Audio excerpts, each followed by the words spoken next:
Can Oregon bounce back against Oregon State? Because so far, through 2 weeks of this season, Oregon's looked a little bit lackluster. You play FCS Idaho close, and I'm like, okay, hey, week 1, everyone take a deep breath. Oregon's fine. Week 2, Boise State comes to town. And Boise State now, so far, looks like a good program. But even with Ashton Jeanty and what he is right now running the football, like I'm still like, hey, Oregon, it shouldn't take a last-second field goal for us to beat G5 Boise State. So even though they're 2-0, I think this is the week now where if you're Oregon, you're like, hey, we got to bounce back here. Like it has to happen this week for a number of reasons. We'll talk about all of them right now. Before we get to that, if you're an Oregon fan, make sure you're subscribed right here to the On3 YouTube channel, to this show, The Hard Count. We talk about your Ducks a lot, talk everything college football every single day, the greatest sport on the face of the planet. So we appreciate y'all being subscribed to this college football sicko community. Other thing I want to make sure you know, The Hard Count is brought to you by the good people over at PrizePicks, allowing us to squeeze every single drop of juice out of the wonderful thing that is the college football season. Got a play for you a little bit later in this segment. I will say this, though. PrizePicks right now is just giving away a free square. Like Halloween. Caleb Williams, half a passing yard, more than that, all September long. So lock in. Use code HARDCOUNT. Very important. Now, if you just want to help the show, you don't even want to continue to play PrizePicks, help the show, use code HARDCOUNT. $5 in lineups gets you $50 in promo funds. Just for playing, using that code, gets you $50 in promo funds. I'll say this too. It's a lot of fun. So maybe you go in there saying, I don't know about this, I just want to help the show. You get rolling. It's a good time. And feel free to tail us here on our plays or fade us as well. The more the merrier. Massive game for Oregon for a number of reasons. Obviously, playing Oregon State, this is a rivalry game. Okay, this is a rivalry game. You're on the road in Corvallis.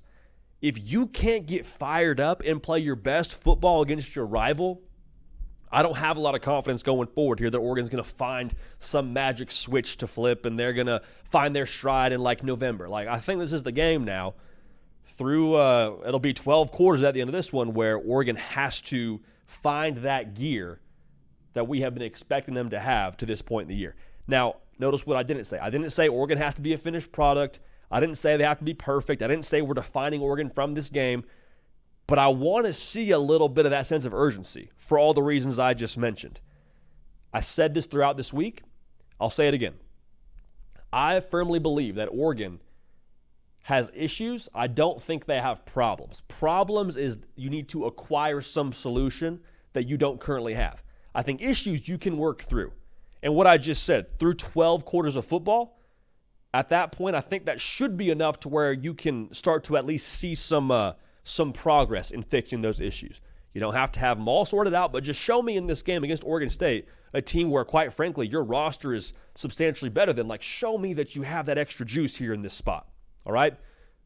I think a lot of this, too, with the gelling part of what Oregon's roster is right now should be noted. Oregon took double-digit transfers on this roster from this past portal cycle. A lot of them playing pretty key roles. Dillon Gabriel, he transferred in. It's taken him a second, it looks like, to totally, I don't want to say totally get rolling because he's looked great through 2 games, but I think he has room for improvement. We'll talk about that. Key pieces on the defense. They're continuing to gel, continuing to, kind of find their role and find their rhythm in this scheme. I think it's all still coming together. Let it bake for a second, but again, in this spot, I want to see some of those issues have real progress towards eventually becoming fixed. Now, I love this game for Oregon in terms of what we're going to learn about them because I think it's a great toughness test.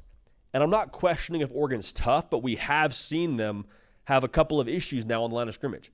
And Oregon State, they are a 65% run the football kind of team. They're going to run the football. Okay, they're going to get north and south. They're going to make you play in the trenches. As Dan Lanning says, they're going to get big and try and run the ball. Okay, so for Oregon now, you got to meet that challenge. There is no way you can scheme around stopping the run. You either meet the physicality or you don't. And so in that sense, again, I think this is the spot where you like to see those issues Oregon's had previously get resolved. Now, I think this is the key thing for Oregon in this game. This honestly could change the entire complexion of the scoreboard in this game for Oregon. I need to see Dillon Gabriel get more dialed into the offense to where he's able to get rid of the football more quickly and more efficiently. And I don't want to make this sound like it's all on Dillon Gabriel, but through 2 games, he has been sacked 7 times. Again, some of that's on him, some of that's on the O-line. Through 2 seasons at Oregon, Bo Nix was sacked 10 times. Okay, so what does that tell us? Bo Nix and how dialed in he was in the offense, he wasn't holding the ball very long last year at Oregon. Like he was getting rid of it on that 3rd step. He was getting rid of it, catch, rock, throw. Like he knew where he was going with the football. And so I think his offensive line was great, but you didn't have to ask a lot of the offensive line in pass pro because he knows where that ball is going oftentimes before he even catches the snap. And so for Dillon Gabriel, if he is able to get more comfortable and have more answers pre-snap, which again, 30,000-foot view, outside looking in, the way that it feels to me, if he's able to have more answers pre-snap and know definitively where the football is going, or even has a few answers like, hey, I have it narrowed down to this before the snap based on this look, not married to it, but this is kind of what I'm seeing here, become more fluent rather than conversational with the offense, that's going to pay massive dividends. Because what I just said, you ask less of the offensive line, you get the ball to playmakers in space, and they've got a lot of them now, from Trayshawn Holden to Tez Johnson to Evan Stewart. Like, they got a lot of guys to get the rock to. That would be a good thing for Oregon. And that, I think, would ultimately cause this whole operation to start to really get momentum. At that point, defense is rocking and rolling. The run game gets going even more. I think that really would be like the grease to the gears to make this thing really start to churn. So I want to see that from him in this game. When it comes to PrizePicks now, the number for Dillon Gabriel for touchdowns thrown in this game is set at 1.5. I will take the more there for a number of reasons. One, what I just said. If you're Dillon Gabriel, now is the time. Now is the time. 3rd game, had a chance to kind of, get your feet wet, and he's played great so far. Do not hear me incorrectly. Look at his numbers. I mean, he's lighting it up right now. But for him to be even more efficient, more on time, help his offensive line more, I think this is the spot. Okay, so I'll take the more there. Also, his last 5 games, dating back to when he was at Oklahoma, he's thrown more than 1.5 touchdowns every single game. So we'll take the more there. We'll pair it with the Caleb Williams free square of more than a half passing yard using code HARDCOUNT. $5 in lineups gets you $50 in promo funds, and we'll make sure we have a good time.